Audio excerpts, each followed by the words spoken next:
شیطان میاد میگد که موسی تو هستی همون پیغمبری که با خدا گپ میزنی؟ میگد بله.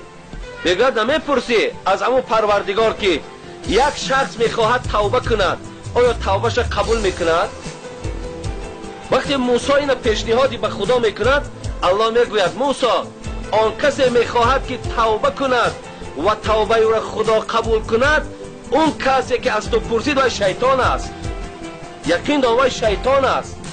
مقصد موسی را با شیطان شناس کرد و به موسی چی گفت؟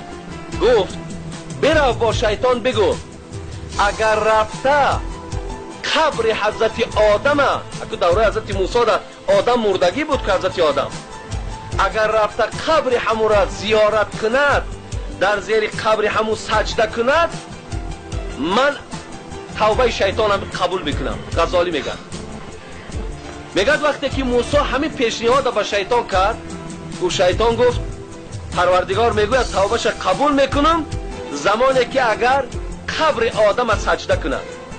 او همه عداوت و بخیلی شیطانم برای انسان بود که از پشت انسان پروردگار او را از جنتش پیش کرده. بسیار نفرت که داشت.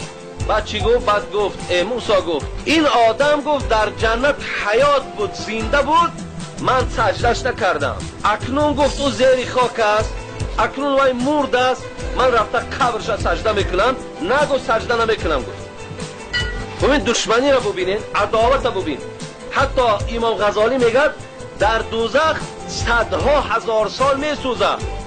بعد این میگوید وقتی مهلتش میتن و با اون میگویند اگر رفته آدم از سجده کنی الله از همین دوزخ عذابش خلاصت میکنه. میگه شیطان میگشت است میگفته است پروردگار صدها هزار سال دیگر طاقت دارم لکن آدم از سجده نمیکنم. ببینین همه ملائک سجده میکنن، همه ملائک سجده حضرت آدم کردن. غزالی میگوید صدها هزار سوختنش به گردن میگیرد لیکن سجده در آدم میگرد نمیگیرم. عداوت دارد، دشمنی دارد. امروز بنده های خدا با پیروی همون هستند. شما ببینید ما پیروی کی میشیم؟ الله در قرآن صراحتا بیان میکند که وی کافر است در پیش پروردگار. او قدر ندارد، منزلت ندارد. انسان ها پایبند او میشوند. او یک قصه بغدادی را میکنم به همین خاتمه میبخشیم. چنین نقل است اندر ساعتی روز جنید اندر ره میرفت با سوز. جنید الله بغدادی میگه در راه های کوچه های بغداد با سوز و گداز قدم میزد، به ناگاه دید آن ملعون شیطان و مکاری شده چو طفل عریان. نگاه کرد که همین شیطان خودش در صورت یک کودک در آورده است. مردم همه در گردناش سوار کردگی و شیطان نوازش دارند. جنید الله که میگه دوستی خدا شناخت، بگفت ای لعنتی شرم نداری که خود را بر سر مردم براری. شرم نمیکنی؟ گفت از خدا نمیترسی؟ در بالای همین مردم تو سوار هستی. تو دشمن خدا در بالای همین دوستی خدا می نشینی. اینا شرف دارن، قدر دارن. لقد خلقنا الانسان فی احسن تقویم. اینا ما در بهترین صورت خدا گفت آفریدیم. این قدر دارد. در بالای همین تو میبرایی؟ جنید الله را قهرش کرد. بگفت ابلیس. لیکن ابلیس چی جواب گفت؟ بگفت ابلیس که مردم نیست اینها چو گاو و خرچران در روی دنیا. بود و خرچران در روی دنیا.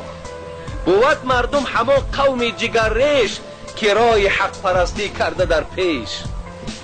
گفت جنید الله گفت تو در راه درو. گفت اینایی که من سوار میشم اینا اصلا از من هم گنده هستن.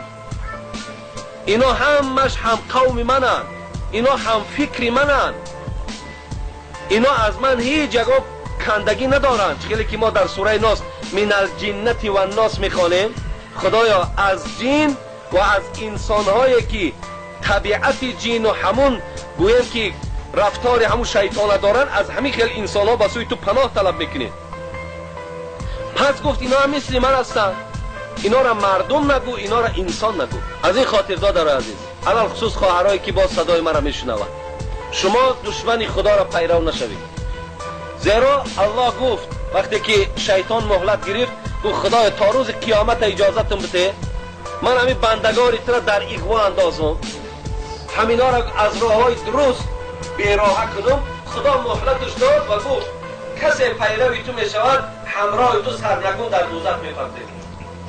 از این خاطر اگر ماها العیاذ بالله، اگر خواهرای ما، اگر مادرای ما با این دشمنی خدا اگر پیرو شوند، مثل بینمازی کنند، شوهرها را احترام نکنند، اگر بینمازی کنند، خب عرق نوشی کنند، زیناکاری کنند، در راه های حرام از راه های حرام درآمد گیرند، در راه های حرام قدم گذارند، بیشک از این سوره قرآن است اینا پیرو شیطان است، همراه شیطان در همه آتش سوزان پروردگار پرتافته می شود.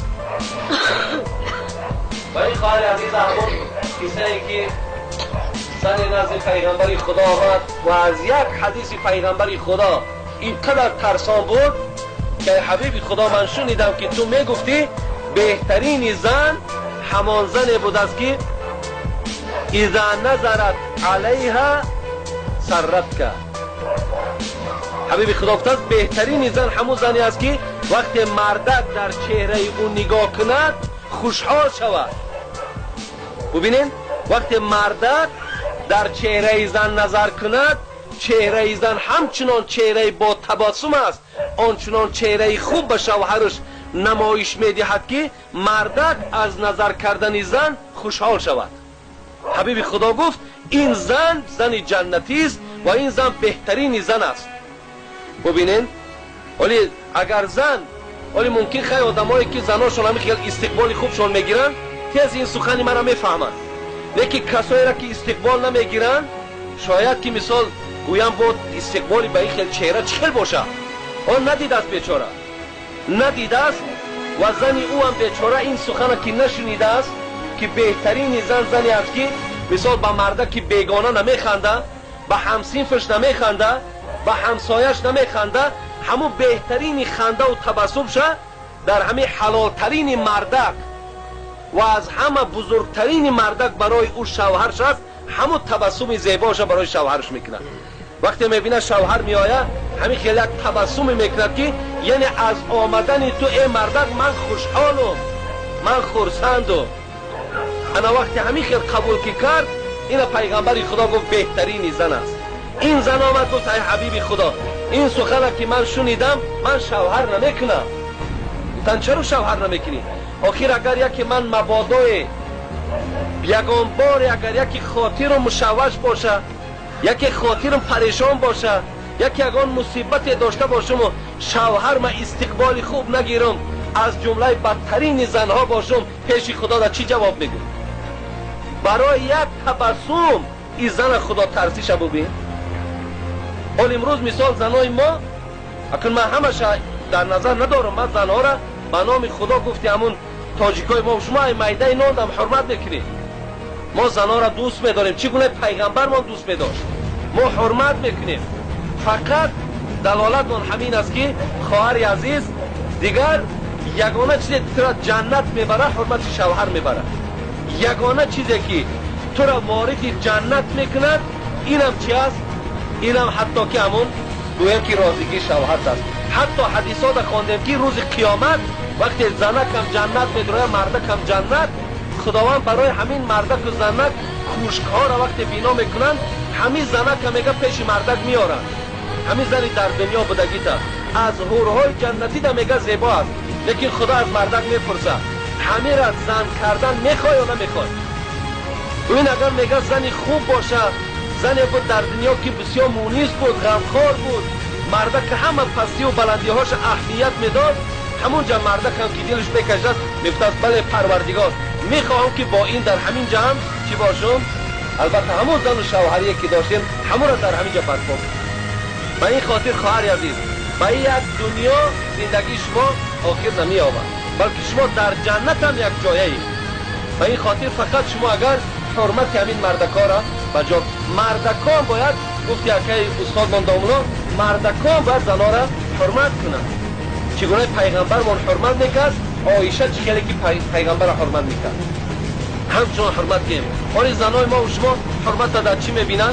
یک یگان گفت شما پیش برشم میخواه توبه کنید اینه میخواه گویا که خدا تحصیل باشد یا یکی تمام گویا حق شوهر به جا آمد یا یک چهار کلمه را یک میپزه یک طرفک رایش میکنه مثال برای نمیره مثال حضرت امیر سعید علی حمدانی را بتیم خب مثلا یک نشانه خدا تحصیل نخواهد تو اگر اون کلمه را سریع خطی بکیز در پیش مرده که بپس پیشه که مرده که در بمان او ثوابی را که در اینجا میگیری اگر تمام دنیا را تقسیمش که خیلی ثواب نیست مرحمت برای تو بهترین راه بهترین توشه انا همین است خدا همه ما و شما را خاتمه بخیر دهد و خدای مهربان ما و شما را به آن چیزی که شنیدیم عمل کننده گرداند